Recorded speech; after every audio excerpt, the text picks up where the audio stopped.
which is not true. I don't like hip hop in the church. Would you get up first thing in the morning and put on an evening gown? No, because it's inappropriate for first thing in the morning. That's all I'm saying. I think we need to maintain where we are and what we're doing. Dr. King, for a reason, chose "We Shall Overcome" for the Civil Rights theme song. Okay, it had to do with the civil rights of the people who were oppressed.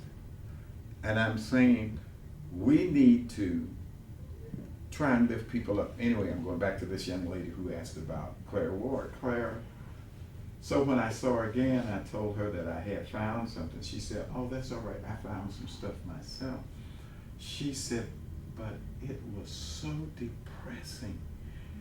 Everything they sang about was death and trouble and heartache." I said, "Well, what you have to realize, in that era, artists had to sing things that they thought would uplift the people." They mentioned the trouble and the heartache because most of the people that they were singing to were suffering that. So consequently, artists have to make sure that they are reaching the era in which they have to live. There are some things that I've done, and I did them because of the fact that I wanted to encourage people.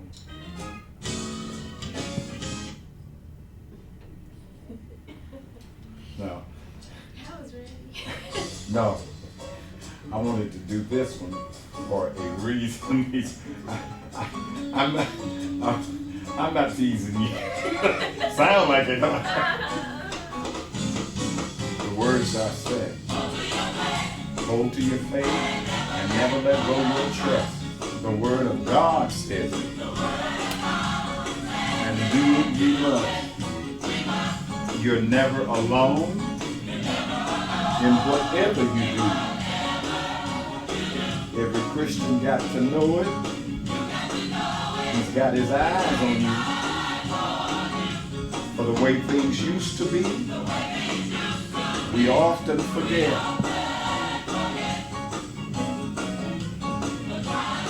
The trials that push and push. Oh brother, don't you see? You better not forget how he brought us through. Why? You might get in trouble and need him to do it again. Don't forget.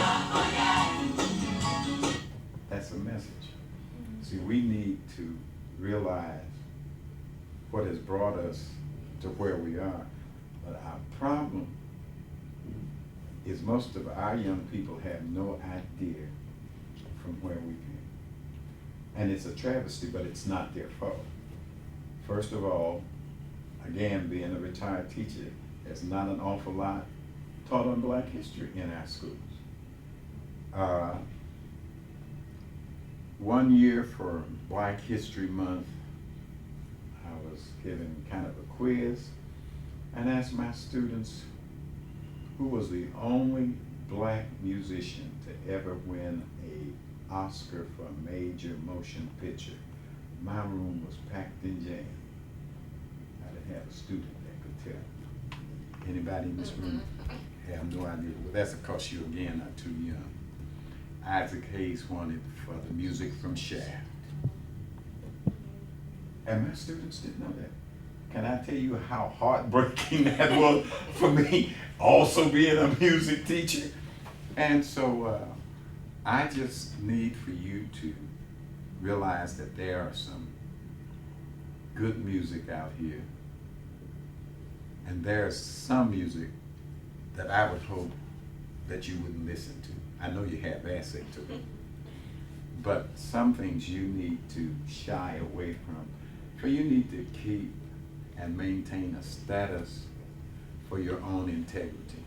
Nobody decides for me what I'm gonna listen to. And I love Earl Calloway, but if he tell me I got to listen to that hip hop, I'm telling him to move on. Well, let's talk a little bit Okay. and ask some of the students Okay. about like what type of music do you like to listen to? We'll start over here. Gospel. What is it about? What type of gospel music do you like to listen to? Do you like contemporary gospel music? Do you know hymns? Anything that's gospel, I like to listen to. And hip hop, it's okay, but not better than gospel. Thank you, Jesus. What is it about, like when you say not better than gospel, what is it about hip hop, or do you think that, are you getting tired of some of the hip hop music, or? It's the same thing, like. Absolutely. And I don't want to just interrupt you, but that's my problem. Most hip hop songs, same tempo. They don't change. All of it is the same. Okay. And with gospel, like, you got different artists that, like, they change, you know.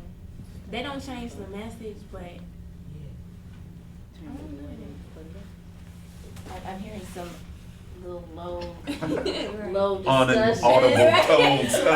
Speak up, girl. Take your hand out your mouth. What did you say? I said, it's like they use different styles of music, unlike hip hop. Hip hop just the same thing, but gospel it changed the style and the way it sent out their message. Absolutely. What do you feel when you listen to hip hop music and then contrast that with a gospel song? Do you have a favorite gospel song? Gospel is just like it tells the truth, but hip hop just it's Violent. stupid stuff. No, he said violent. It just Violent. sing about really nothing It's at the all. wrong message. Right, it's People. not the wrong message.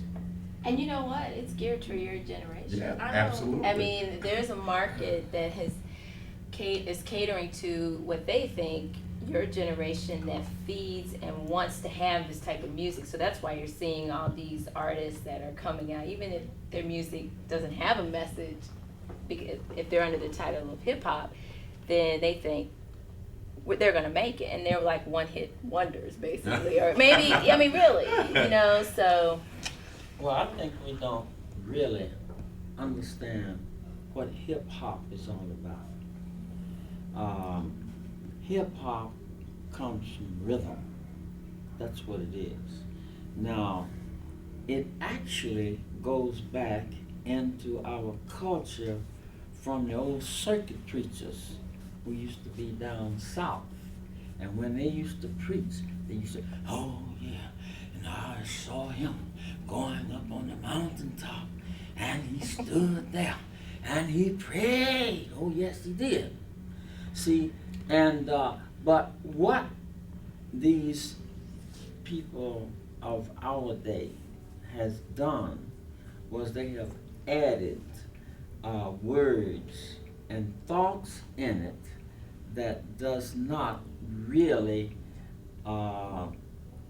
deal with society as it should.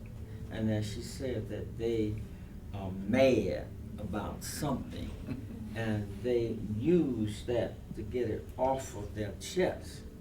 But sometimes if you take a spiritual and do it hip hop like let me see what's one of them.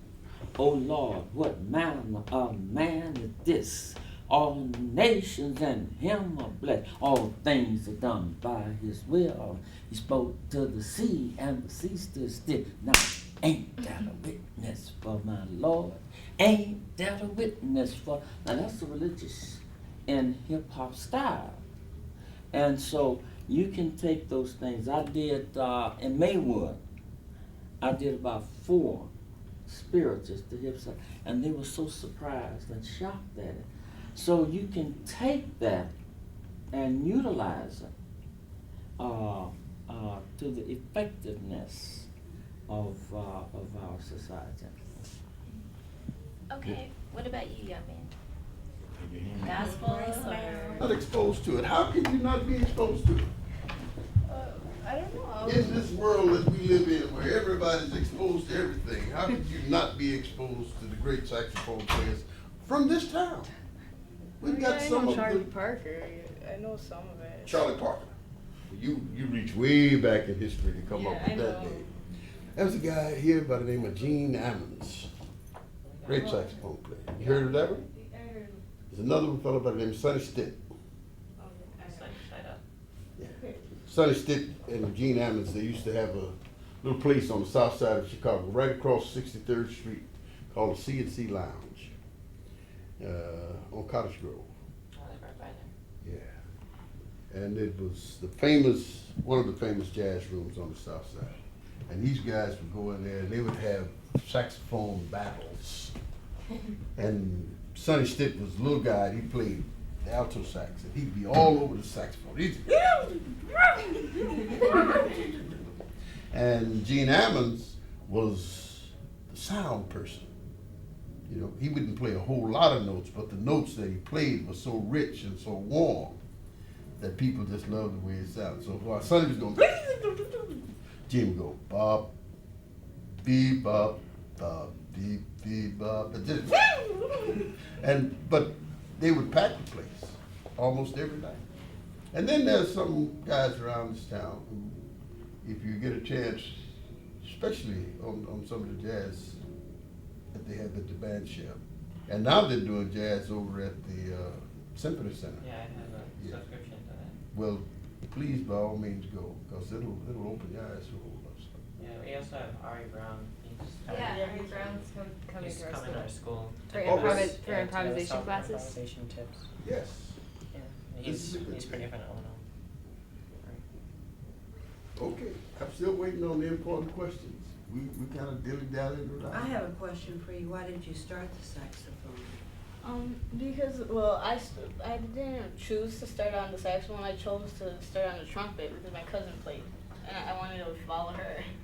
And my teacher, he just out of nowhere is like, oh, we should put you on the saxophone. And I'm like, okay. I just started playing it. But you love it enough not to go back to the trumpet. Yeah. This trumpet give you a funny lip. All the folks that ever play trumpet got a little bruise on their lip here. I have a question. What type of music do you play or sing? I'll give you a Duke Ellingtonism. Duke Ellington used to say there are only two kinds of music, the kind you like and the kind you don't. Let me tell you that the music, and what I really hate, the categories, you see, because we take everything in America and we put it in a category. You know, so if you're a jazz musician, then that's all you're supposed to play is jazz. If you're a gospel musician, then all you play is gospel music. And if you're a rock and roller, then all you play is rock and roll. And if you're a rhythm and blues singer, all you play is rhythm and blues. And the bottom line is A flat, how many are there? See what I'm saying? It's only one note. A flat, and A flat is the same in all those forms of music. What is music? Sound you like to hear? Or you want to hear? That's a good answer. Music is something you enjoy playing or doing. It might be singing, it might be like you just pick up some sticks and drum on the table. It's anything. I like that. What about it? It's anything, I guess, anything that makes a sound that, you know, that you can enjoy, I guess. Yeah. Ditto with it. She slides a lot, doesn't she? Yeah, but it's all right. What about controlled noise?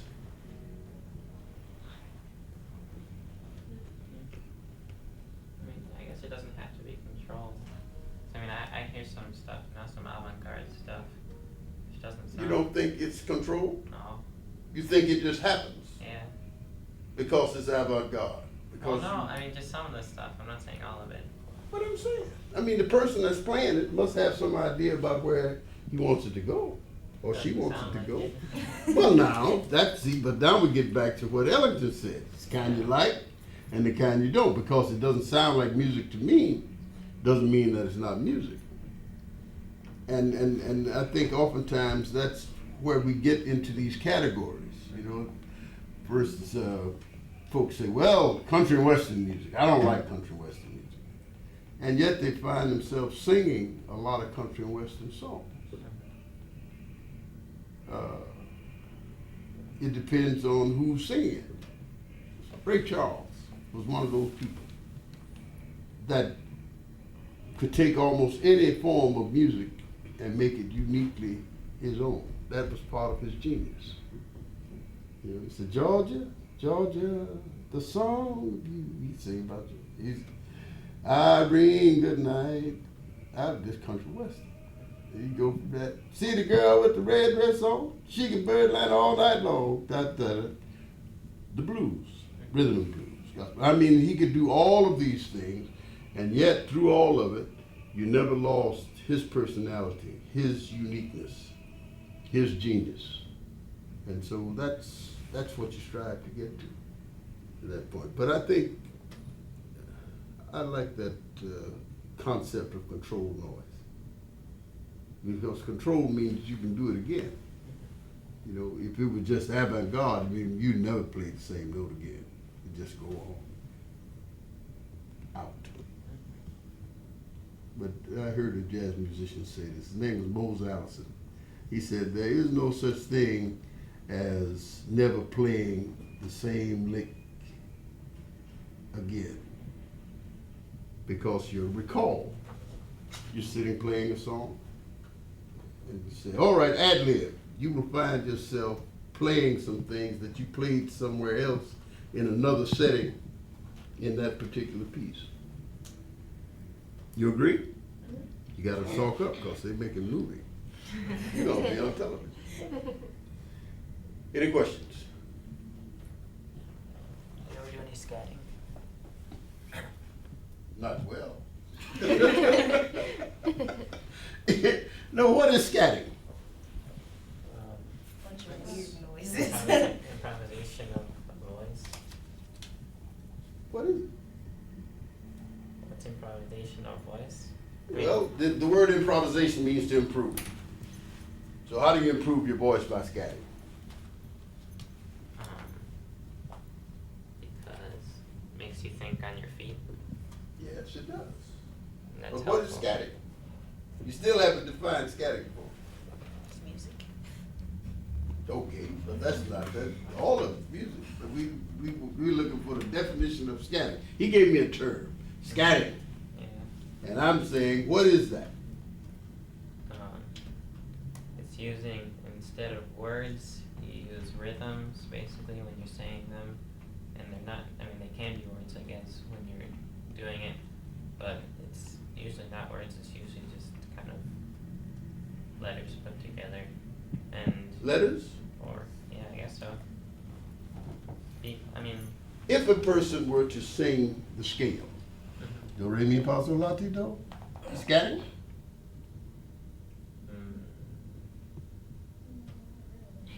Why not? that's just not what we think of when we think of scatting. But you didn't ask me what you think of. You asked me about scatting. And I said, do, re, mi, fa, sol, la, ti, do. It's scatting. And I asked you to define scatting. And you can't define it. Well, if you think that if that's what scatting is, then I guess you've probably done it before. Well, let me come at it from this standpoint. Scatting is the ability to sing the notes rhythmically inside the chord. Sound like I got that? Yeah. And that's why I didn't buy what you were saying. You know, because you said, well, it's letters, but it's not the letters, it's the notes. You know, it's like, tra-la-la-la-la-la-la-la-la. Now, folks don't think of that as scatting, Yeah. but that's really what it is. You know, and what makes it really scatting is when it's ad-lib and improvised, which is the word that you used before, but singing inside the chord, around the melody, no words, just notes. There was a man by the name of Clark Terry. He used to do a song called Mumbles. Right? Now, normally he would take the trumpet and just play that. But instead of playing it on the instrument, he sang it. Louis Armstrong was one of the first to do that kind of thing. And when you hear some of the great trumpet players of today talk about Louis Armstrong, you hear them say that the way he sang and the way he played was almost identical. That there was no difference between his phrasing on the trumpet and his phrasing as a song. He has something that we hear a lot of commercials now about the world. What is the song? What a Wonderful World. Yes, Wonderful World, right. You know, now if you hear him play A Wonderful World at that tempo, and hear him sing A Wonderful World at that tempo, you can see that the coloring, the phrasing, the inflections, very much the same. Well, you have enough? I hope so. How long did you say? That was 9, and then a residency for 3 years. It depends a lot on what field. If you were interested in the field like surgery, where you would do 5 years of general surgery, but it depends to a very great extent what your subspecialty is. If you're interested in taking care of patients with asthma, you can do it being a pediatrician or an internist or family practice. So that would be 3 years after your medical school. But if you wanted to be an allergist, one who really specializes in asthma, or an immunologist, then you would do a fellowship. That's at training afterwards. It would be another 2 to 3 years. So altogether it would be around 10 years, but that's a very short time. A decade. Pardon? It's a decade. Yes, but did you ever remember when you first went to school? Can you remember your first day? Do you realize you've been in school, what, 10, 11, 12 years? Does it seem that long? No. No, it doesn't seem that long. And whatever you do, if you want to be a great, there are other fields in medicine which we didn't talk about, such as being a laboratory technician, being nurse practitioner, being an administrator in public health. They have where you deal with making policies about how public health should work, but they give priorities in nutrition. Nutrition is very important, sir. There are a lot of other fields in healthcare besides being a physician. Did that answer your question? I'm sorry to interrupt everybody. We have about 10 minutes left in the session, and you guys should be filling out your evaluation forms during this time. Do you need an evaluation form? Maybe that's another one. Going after this? Yeah. Room 115. So meet us back there in about 7 minutes, and then I'll Meet walk in the room that we were Yeah. originally, all right. and then I'll walk down with you guys. I Okay? need a pencil. I'll be back. Would you like to use my pen? Pardon? We reach Brian. And you also or what's your school? Where is that located? I know the name, but I don't know what street. That's a high school. I'm going to school. I'm going to school. Yeah. Where, it's a feeder. Shadow. Y'all at 8th grade? What school you went And where do you think you'll go to high school? What's a feeder high school? to? Especially. Where do most of the people from Bryan go to high